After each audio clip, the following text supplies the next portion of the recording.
Hai, saya Nur Diana Nawar Ibrahim, rangkuman berita Malaysia Now hari ini 24 November.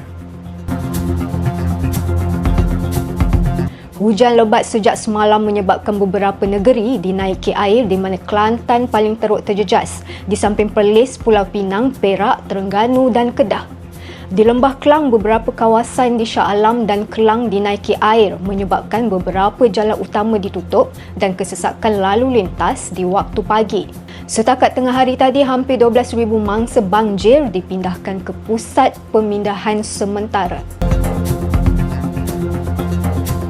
Aktivis Fahmi Reza sekali lagi dipanggil polis berhubung sebuah video Facebook yang dimuat naiknya. Katanya, beliau menyedari pihak berkuasa boleh merampas telefon bimbit dan login media sosial tanpa waran, malah memaksa menyerahkan keterlaluan. Fahmi berkata semua kerajaan mengekang pengkritik sepertinya dengan menggunakan polis dan undang-undang.